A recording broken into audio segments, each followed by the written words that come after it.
Welcome again to our channels. तो आज इस वीडियो में हम बात करने वाले हैं पैनक्रियाज के बारे में, जो कि आपके क्लास 10th के जो साइंस का काफ़ी ज़्यादा इंपॉर्टेंट टॉपिक होने वाला है आपका पैनक्रियाज, जो कि आपके रिलेटेड है आपके डाइजेस्टिव सिस्टम से।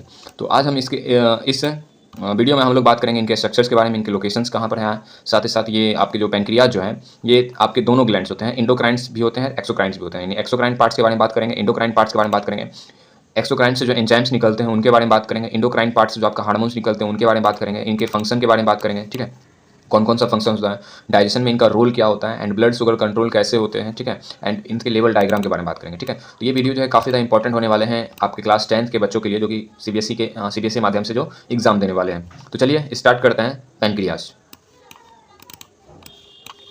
तो व्हाट इज पैनक्रियाज? तो सबसे पहले हम पैनक्रियाज के बारे में बात करते हैं। ठीक है, तो पैनक्रियाज होगा एक आपका सॉफ्ट एंड इलोंगेटेड ग्लैंड होते हैं, जिसका लेंथ लगभग 12 to 15 सेंटीमीटर होता है। इसका वेट 80 to 100 ग्राम्स होते हैं अप्रॉक्स में। ठीक है, और इसका कलर कैसा होगा? आपका येलो कलर का होता है, पेल येलो कलर का होता है। और ये एक तरह का मिक्स्ड और हेट्रोक्राइन ग्लैंड्स होते हैं। मिक्स्ड और हेट्रोक्राइन ग्लैंड्स उसको कहते हैं जिनके पास जो हार्मोन्स भी रिलीज करते हैं, साथ ही साथ एंजाइम्स भी रिलीज करता है। और एंजाइम्स हम लोग को पता है कौन से पार्ट से रिलीज होगा, तो एक्सोक्राइन पार्ट से रिलीज होता है, और हार्मोन जो होते हैं इंडोक्राइन पार्ट से रिलीज होता है। ठीक है, तो यानी कि आपके जो पैनक्रियाज जो है, पैनक्रियाज से हार्मोन्स भी निकलते हैं, एंजाइम्स भी निकलता है, इसलिए इसको हम क्या कहते हैं? Heterocrine glands. तो ग्लैंड जो होते हैं तीन टाइप्स का होता है, एक एक्सोक्राइन ग्लैंड्स होता है, एक इंडोक्राइन होता है, एक आपका हेट्रोक्राइन ग्लैंड्स होता है। लेकिन पैनक्रियाज जो ग्लैंड होते हैं ये आपके दोनों चीज निकालते हैं, यानी कि ये एक्सोक्राइन की तरह भी फंक्शन करता है, इंडोक्राइन की तरह भी फंक्शन करता है, इसलिए इसको हम हेट्रोक्राइन ग्लैंड्स कहते हैं। ठीक है, अब हम इसके लोकेशंस के बारे में बात करते हैं। तो ये स्टमक के ठीक नीचे प्रेजेंट है, और स्मॉल इंटेस्टाइन से जुड़ा हुआ होता है, और स्मॉल इंटेस्टाइन का 3 पार्ट होता है। ठीक है, तो इलियम, ड्यूडनम और जिजनम। तो ये आपका जो है जो पैनक्रियाज जो है ये आपके स्मॉल इंटेस्टाइन के ड्यूडनम पार्ट से जुड़े होते हैं। कौन से पार्ट से? आपके ड्यूडनम पार्ट से। ठीक है,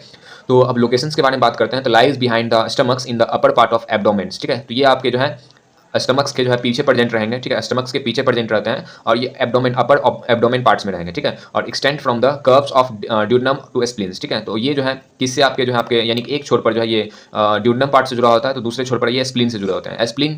स्प्लीन जो होते हैं यहाँ पर जो हमारे ब्लड यानी आरबीसी और डब्ल्यूबीसी क्या होते हैं? आपके डेथ कर जाते हैं। ठीक है, तो जो भी ब्लड एंड आरबीसी जो होते हैं डेथ होकर, यानी कि उसका जो ग्रेवयार्ड जो है किसको कहा जाता है? स्प्लीन को। ठीक है, तो ये कहाँ से कहाँ तक रहेंगे? तो ये ड्यूडनम पार्ट से स्प्लीन तक फैला हुआ होता है। ठीक है, its head is the C shaped of duodenums. और इसका जो हेड जो है, ठीक है, इसका हेड जो है ड्यूडनम के सी पार्ट से क्या होते हैं? आपके अटैच होते हैं। ठीक है, इसका हेड जो है आपका ड्यूडनम के सी पार्ट से अटैच होता है। ठीक है, तो ये ड्यूडनम का जो सी पार्ट जो दिख रहा होगा इसी से ये अटैच होता है। कौन? आपके पैनक्रियाज। तो अब हम यहाँ पर बात करेंगे इसके स्ट्रक्चर्स के बारे में। तो इसमें जो है 2 पार्ट्स आपको दिखेगा, एक पार्ट होता है आपका एक्सोक्राइन पार्ट और एक होता है आपका इंडोक्राइन पार्ट। अब यहाँ पर दिख रहा होगा आपको इस पिक्चर में, तो यहाँ पर कुछ स्पेशल टाइप्स का, अलग टाइप्स का सेल दिख रहा है, जो कि कौन सा पार्ट होता है? आपका इंडोक्राइन पार्ट्स होते हैं, और इसको हम कहते हैं आइजेल्ट्स ऑफ लैंगरहैंस। क्या कहते हैं? Islets of Langerhans. कहीं पर जो है इसको आइलैंड ऑफ लैंगरहैंस भी पढ़ते हैं। ठीक है, तो आइजेल्ट्स ऑफ लैंगरहैंस जो कि एक तरह का कौन सा पार्ट होता है? आपका इंडोक्राइन पार्ट होता है। और बाकी जो एरिया जो दिख रहा होगा इस पार्ट को हम क्या कहेंगे? एक्सोक्राइन पार्ट कहेंगे। क्या कहेंगे? Exocrine part. और इसमें आपका एकिनर सेल पाए जाते हैं। क्या पाया जाता है? आपका एकिनर सेल्स या एक्नी सेल। ठीक है, और इंडोक्राइन पार्ट में जो है आपके 3 टाइप्स के सेल पाए जाते हैं, alpha cell, beta cell and आपका डेल्टा सेल। ठीक है, तो अब यहाँ पर सबसे फर्स्ट हम लोग बात करेंगे तो इनके जो स्ट्रक्चर जो है, तो आपके जो पैनक्रियाज जो है ये 2 पार्ट में बटा हुआ होता है। एक होता है आपका एक्सोक्राइन पार्ट और एक होता है आपका इंडोक्राइन पार्ट। तो इंडोक्राइन पार्ट को हम क्या कहते हैं? इंडोक्राइन पार्ट को हम क्या कहते हैं? Islets of Langerhans. And exocrine part जो होता है इसमें कौन से सेल पाए जाते हैं? एक्नी सेल या फिर एकिनर सेल। ठीक है, तो ये एक्नी सेल जो है जैसे यहाँ पर दिख रहा होगा आपको। ठीक है, तो ये सारा का सारा एक्नी सेल हम लोग को पता है कि एक्सोक्राइन ग्लैंड जो होते हैं इनके पास खुद का डक्ट होता है। तो यहाँ पर आपको एक ग्रैप्स दिख रहा होगा। ठीक है, तो ग्रैप्स में जो आपके जो ग्रैप्स जो है वो एक तरह का सेल है, और ये सभी के सभी जो है ग्रैप्स जो है एक डंटी से जुड़ा होता है, एक पाइप से जुड़ा होता है, एक आपके स्टीम से जुड़ा होता है। इस स्टीम को हम समझ लेते हैं डक्ट। ठीक है, तो ये सारे के सारे ग्रैप्स होंगे, यानी कि ये सारा का सारा सेल जो होगा अपना सिक्रेशन इस डक्ट में निकालने मतलब छोड़ेगा। ठीक है, इस डक्ट में क्या काम करेगा? इस डक्ट में रिलीज करेगा, और इस डक्ट के थ्रू क्या होगा? आपका बाहर निकलेगा एंजाइम्स। ठीक है, तो ये एक्नी सेल जो होते हैं ये grapes like clusters of cell होते हैं, यानी कि जैसे आपका ग्रैप्स जो दिख रहा होगा। ठीक है, तो ये क्लस्टर ऑफ सेल है, और ये सारा का सारा सेल जो है अपना सिक्रेशंस को इस ट्यूब में क्या हो रहा है? आपका बाहर निकाल रही है। ठीक है, तो and connected by the duct. और ये सारा का सारा जो है एक्नी सेल्स जो होते हैं वो किससे कनेक्टेड होते हैं? डक्ट से कनेक्टेड होता है। And duct forms pancreatic duct. और ये डक्ट जो होगा कौन सा डक्ट आपका फॉर्म करता है? तो पैनक्रिएटिक डक्ट कहते हैं। क्या कहते हैं इसको? Pancreatic duct. ठीक है, और ये स्प्लीन्स का सॉरी ये आपका जो है ना गॉल ब्लैडर का डक्ट है। ठीक है, ब्लैडर वाला डक्ट है, ब्लैडर वाला डक्ट। और यहाँ पर जो ये डक्ट दिख रहा होगा इस डक्ट को हम क्या कहेंगे? तो पैनक्रिएटिक डक्ट। ठीक है, तो जिसको हम विरसुंग्स डक्ट भी कह सकते हैं। ठीक है, तो duct forms pancreatic duct, Wirsung's duct जिसको हम कहेंगे। ठीक है, which opens into the duodenum along with the bile duct. ठीक है, तो ये बाइल डक्ट के साथ साथ ये बाइल डक्ट जो है आपका बाइल वाला डक्ट और आपका जो पैनक्रिएटिक डक्ट जो होते हैं ये आपस में मिलकर कहाँ खुल जाते हैं? आपके सर ड्यूडनम वाले पार्ट में। ठीक है, और इंडोक्राइन वाले में बात करते हैं तो इंडोक्राइन जो पार्ट होता है इसको हम क्या कहते हैं? Islets of Langerhans. तो यहाँ पर दिख रहा होगा तो पैनक्रियाज में एक छोटा सा पार्ट होता है इस छोटे से पार्ट को हम क्या कहते हैं, आइजल्ट्स ऑफ लैंगरहैंस, जो कि एक तरह का कौन सा पार्ट है, इंडोक्राइन पार्ट है। और बाकी रेस्ट ऑफ द पार्ट जो है ये कौन सा पार्ट है आपका, एक्सोक्राइन पार्ट है, ठीक है। और एक्सोक्राइन पार्ट में कौन से सेल पाए जाते हैं, एकिनर सेल या एक्नी सेल। तो इसके अंदर यहाँ पर जो सेल जो दिख रहा होगा ये सारा का सारा सेल आपका जो होगा कौन सा सेल होगा आपका, एकिनर सेल या फिर एक्नी सेल। और ये एक्नी सेल जो होंगे ये क्या काम करेगा, अपना सिक्रेशंस इस वाले ट्यूब्स में निकालेंगे। और इस ट्यूब्स को हम क्या कहेंगे, इस ट्यूब्स को कहा जाएगा आपका पैनक्रिएटिक डक्ट। क्या कहा जाएगा आपका, पैनक्रिएटिक डक्ट। और यहाँ से ये जो आपका जो डक्ट जो आ रहा है यहाँ पर जुड़ रहा है और एक कॉमन डक्ट बन रहा है, इस डक्ट को हम कहते हैं बाइल डक्ट। और बाइल डक्ट और पैनक्रिएटिक डक्ट आपस में जुड़कर एक कॉमन डक्ट बनाता है। और ये डक्ट जो आगे चलकर कहाँ पर खुल जाता है आपका, ड्यूडनम में, ठीक है। ये ड्यूडनम में खुल चुका है, ठीक है। तो अब यहाँ पर इंडोक्राइन पार्ट में आपका एक सेल होते हैं, उस सेल को हम क्या मतलब इंडोक्राइन पार्ट को हम क्या कहते हैं, आइजल्ट्स ऑफ लैंगरहैंस। और ये क्या सिक्रेट करता है, तो हार्मोन सिक्रेट करते हैं। अब यहाँ पर ध्यान दीजिएगा, तो यहाँ वही इंडोक्राइन में बात करेंगे तो आइजल्ट्स ऑफ लैंगरहैंस होते हैं। इसमें क्या होगा कि ये आपके जो small bell standings cluster of cells, ये आपका क्लस्टर ऑफ सेल दिख रहा हो जो आपका कलर में है, ठीक है। तो ये स्कैटर्स अमंग द एक्नी में क्या होते हैं आपके सर, एक्नी सेल में क्या होते हैं आपके, फैले हुए होते हैं। और ये इनके पास खुद का डक्ट नहीं होता, नो डक्ट, ठीक है। इनके पास खुद का डक्ट नहीं होगा। तो ये अपने सिक्रेशंस को कहाँ निकालेगा, तो ये अपने सिक्रेशन को डायरेक्ट ब्लड में क्या करते हैं आपका, सिक्रेट कर देते हैं। और ये अपना सिक्रेशन में क्या निकालता है आपका, हार्मोन्स। क्या निकालते हैं आपके, हार्मोन्स, ठीक है। तो चलिए अब हम यहाँ पर बात करेंगे अब एक्सोक्राइन फंक्शन के बारे में, ठीक है। तो एक्सोक्राइन ग्लैंड्स जो होते हैं, एक्सोक्राइन जो फंक्शनिंग जो होता है ये क्या रिलीज करता है आपका, एक्सोक्राइन जो आपके एरिया वाला जो सेल है यानी एक्नी सेल है, ये एक्नी सेल जो होगा वो क्या रिलीज करता है आपका, पैनक्रिएटिक जूस निकालता है। क्या निकालता है आपका, पैनक्रिएटिक जूस। लगभग 1 to 1.5 लीटर पर डेज, यानी कि हर एक पर डे जो है, हर एक दिन जो है 1 से 1.5 लीटर ये आपका पैनक्रिएटिक जूस जो आपके पैनक्रिया से निकलते हैं। और कौन से पार्ट से आपके, एक्सोक्राइन पार्ट से। और एक्सोक्राइन पार्ट में कौन से सेल होते हैं, एक्नी सेल। कौन से सेल आपका, एक्नी सेल। तो यहाँ पर जो पैनक्रियाज है, तो पैनक्रियाज में ये वाला जो पार्ट है, ये वाला पार्ट आपका अलग है, जिसको हम कौन सा पार्ट कहते हैं, इंडोक्राइन पार्ट। और बाकी रेस्ट ऑफ द पार्ट जो दिख रहा होगा ये सारा का सारा पार्ट कौन सा पार्ट होता है आपका, एक्सोक्राइन पार्ट। तो एक्सोक्राइन पार्ट से कौन सा जूस रिलीज होता है, तो पैनक्रिएटिक जूस रिलीज होता है। कौन सा जूस आपका, पैनक्रिएटिक जूस, ठीक है। तो लगभग हर दिन कितना निकलता है, तो 1 to 1.5 लीटर पर डे। और इसका ये किस नेचर का होता है, एल्कलाइन नेचर का, यानी कि कर्वी नेचर का होगा, बेसिक नेचर का होगा, जिसका पीएच वैल्यू 7.8 to 8.4 होता है, ठीक है। अब इस पैनक्रिएटिक जूस में होगा क्या, तो पैनक्रिएटिक जूस में कुछ एंजाइम्स होते हैं और कुछ सब्सटेंस होते हैं, ठीक है। तो अब यहाँ पर पैनक्रिएटिक जूस में होगा आपका पैनक्रिएटिक एमाइलेज, ठीक है। तो ये पैनक्रिएटिक एमाइलेज जो होते हैं ये स्टार्च को बदल देता है किसमें, आपके माल्टोज में। यानी पैनक्रिएटिक एमाइलेज जो है ये किस पे काम करता है, तो act on the starch and starch converted into the maltose, ठीक है। तो स्टार्च को जो है सिंपल फॉर्म में बदलता है आपका माल्टोज में। ट्रिप्सिन्स, तो ये ट्रिप्सिन जो है ये प्रोटीन को डाइजेस्ट करता है और इसको प्रोटीन को बदल देता है पेप्टाइड्स में। एंड आपका ट्रिप्सिन्स, तो ट्रिप्सिन भी आपका सेम ही काम करता है, प्रोटीन को बदला जाता है आपका पेप्टाइड्स में, ठीक है। कार्बोक्सी पेप्टाइड्स, तो ये कार्बोक्सी पेप्टाइड्स होगा, ठीक है। तो ये आपका जो है काफी ज्यादा कम मात्रा में निकलता है आपके पैनक्रिएटिक जूस में। तो कार्बोक्सी पेप्टाइड जो है ये पेप्टाइड्स को यानी प्रोटीन को जो पेप्टाइड्स में बदला गया था, तो इस पेप्टाइड्स को बदल देगा एमिनो एसिड में, यानी कि प्रोटीन के लास्ट स्टेज में, ठीक है। तो ये एमिनो एसिड जो होते हैं, इसी एमिनो एसिड को हम लोग क्या काम कर सकते हैं, तो इसको एब्जॉर्ब कर सकते हैं, ठीक है। ब्लड में ये एब्जॉर्ब हो सकता है। पेप्टाइड्स एंड प्रोटीन जो होगा वो ब्लड में एब्जॉर्ब नहीं हो सकते हैं, तो प्रोटीन को बदला जाता है पेप्टाइड्स में एंड देन पेप्टाइड्स को बदला जाता है amino acid by acting the carboxy peptides. फिर बात आता है लाइपेज। तो लाइपेज जो है वो किस पे एक्ट करता है, तो वो फैट्स पे एक्ट करते हैं और फैट्स को कन्वर्ट कर देता है फैटी एसिड एंड ग्लिसरॉल में, ठीक है। किसमें आपके, फैटी एसिड एंड ग्लिसरॉल में। और न्यूक्लियसेस जो होते हैं ये डीएनए और आरएनए पे एक्ट करता है और डीएनए से क्या बना देगा आपका, न्यूक्लियोटाइड्स एंड आरएनए से बना देता है आपका न्यूक्लियोटाइड्स, ठीक है। तो डीएनए और आरएनए को जो है आरएनए से क्या बनाते हैं आपके, न्यूक्लियोटाइड्स बनाते हैं। एंड कुछ आपके सोडियम बाइकार्बोनेट्स भी निकलते हैं, किससे, सोडियम बाइकार्बोनेट भी पैनक्रिएटिक जूस में होता है, जो कि न्यूट्रलाइज कर देता है आपका एसिड्स को, ठीक है। तो न्यूट्रलाइज एसिडिक्स यानी कि जो काइन जो है जो स्टमक से यानी कि स्टमक से जो फूड जो है स्मॉल इंटेस्टाइन में आता है, ठीक है। तो उस फूड को हम क्या कहते हैं, काइन। तो काइन जो है आपका एसिडिक होता है और इस एसिड को जो है न्यूट्रलाइज करने का काम कौन करता है आपका, बाइकार्बोनेट, ठीक है। तो neutralise acidic chymes from stomachs and provide alkaline medium for enzymes actions. तो ये एसिड को न्यूट्रलाइज करने का काम कौन करेगा आपका, सोडियम बाइकार्बोनेट्स, ठीक है। और कौन सा मीडियम बनाएगा आपका, एल्कलाइन मीडियम बनाने में जो है हेल्प करती है, ठीक है। तो ये समझ में आ गया होगा। तो पैनक्रिएटिक जूस से आपका पैनक्रिएटिक एमाइलेज। अब 10th के लिए जो आपके 3 ही इंपॉर्टेंट है, एक तो आपका पैनक्रिएटिक एमाइलेज जो कि स्टार्च को माल्टोज में बदलता है, दूसरा आपका ट्रिप्सिन जो प्रोटीन को पेप्टाइड्स में बदलता है, एंड तीसरा आपका लाइपेज, ये 5 नंबर वाला लाइपेज, ठीक है। ये लाइपेज जो होगा फैट को बदल देगा फैटी एसिड एंड ग्लिसरॉल में, ठीक है।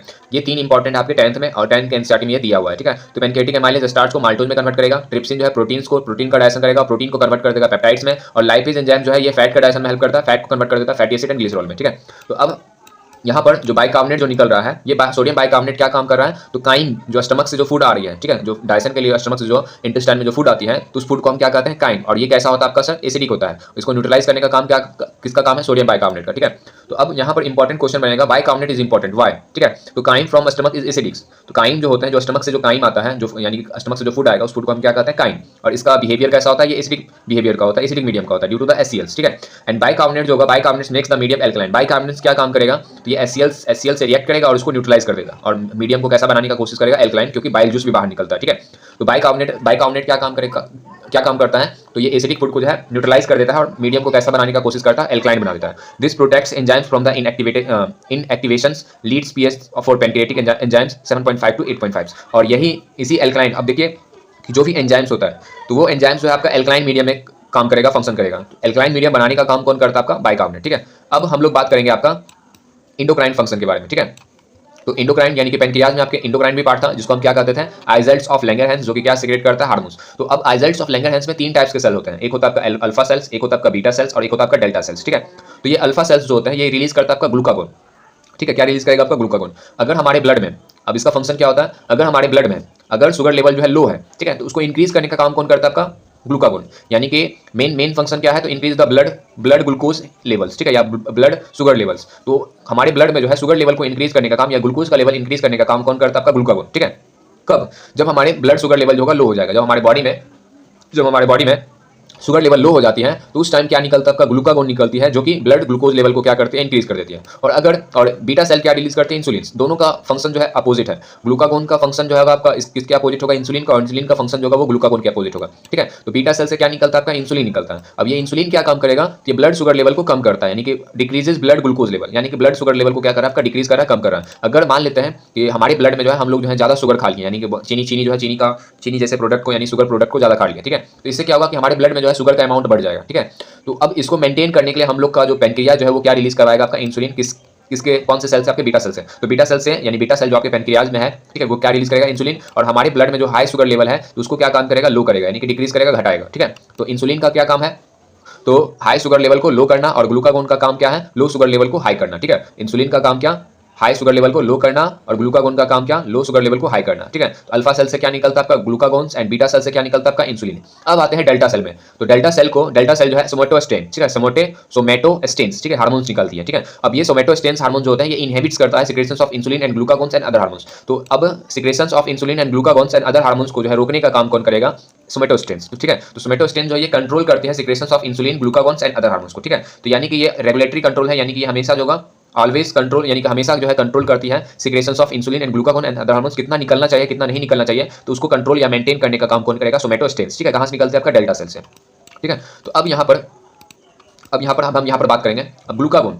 तो अगर मान लेते हैं कि हमारे बॉडी में जो है शुगर लेवल कम हुआ तो ग्लूकागोन जो है वो शुगर लेवल को बढ़ा देता है। तो वो क्या काम करता है, तो कन्वर्ट्स ग्लूकागेन, ठीक है। तो ग्लूकागेन जो है हमारे लीवर में प्रेजेंट होते हैं, ठीक है। तो हम अपने जो है कार्बोहाइड्रेट को स्टोर करते हैं किस फॉर्म में, तो ग्लूकाजेन के फॉर्म में। अब ये ग्लूकाजेन जो है आपका जो है किस में कन्वर्ट होता है, आपका ग्लूकोज में कन्वर्ट करने का काम कौन करवाएगा, आपका ग्लूकागोन, ठीक है। तो ग्लूकाजेन जो है वो लीवर में स्टोर होते हैं और इसको ग्लूकोज में कन्वर्ट करवाने का काम कौन करता है, आपका ग्लूकागोन। यानी कि जैसे ही हमारे ब्लड में शुगर लेवल कम होगा तो ग्लूकागोन रिलीज होगा, ग्लूकागोन जो होगा लीवर में जाकर ग्लूकाजेन को कन्वर्ट कर देगा ग्लूकोज में, ठीक है। और इससे क्या होगा, आपका ब्लड शुगर लेवल क्या हो जाएगा, इंक्रीज हो जाएगा, ठीक है। और अगर एक्सेसिव सिक्रेशन हो, ठीक है, अगर ज्यादा मात्रा में निकलेगा तो उसको हम कहेंगे हाइपरग्लाइसीमिया, ठीक है, हाइपरग्लाइसीमिया, ठीक है। और अगर ग्लूकागोन अगर ज्यादा अमाउंट में अगर निकलना शुरू हो जाए तो इससे आपका एक डिजीज होगा या फिर एक बीमारी होगा, उस बीमारी को हम क्या कहेंगे, हाइपरग्लाइसीमिया, ठीक है।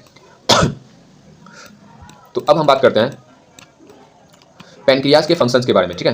पैनक्रियाज के फंक्शंस, तो पैनक्रियाज का फंक्शन क्या होगा, तो ये डाइजेशन ऑफ कार्बोहाइड्रेट में हेल्प करता है। तो कौन सा, आपका एमाइलेज, ठीक है। तो एमाइलेज जो एंजाइम्स है जिसको हम पैनक्रियाटिक एमाइलेज कहते हैं, ये कार्बोहाइड्रेट के डाइजेशन में हेल्प करता है। डाइजेशन ऑफ प्रोटीन के डाइजेशन में आपके कौन कौन से एंजाइम्स होते हैं, ट्रिप्सिन होता है, कीमोट्रिप्सिन होता है, कार्बोक्सी पेप्टाइड्स होते हैं, ठीक है। तो ये तीनों का तीनों हार्मोन्स जो होते हैं, तीनों का तीनों एंजाइम्स, ठीक है, ये तीनों का तीनों एंजाइम्स है, ट्रिप्सिन्स, कीमोट्रिप्सिन्स, कार्बोक्सी पेप्टाइड्स, ठीक है। तो ये तीनों का तीनों आपके एंजाइम्स जो है ये प्रोटीन के डाइजेशन में हेल्प करता है। एंड डाइजेशन ऑफ फैट में आपका हेल्प कौन करेगा, लाइपेज।